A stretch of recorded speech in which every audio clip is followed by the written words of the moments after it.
Welcome to Abram Vlogging. This is how grass is cut in the USA. We don't completely remove it.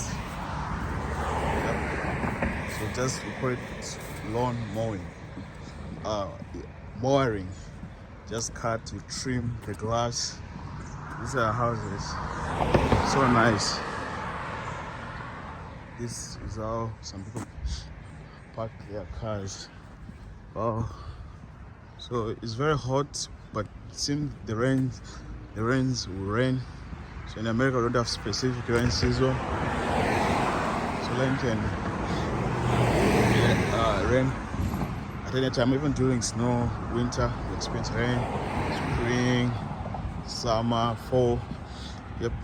And then our farming is done through irrigation. Yep. These houses.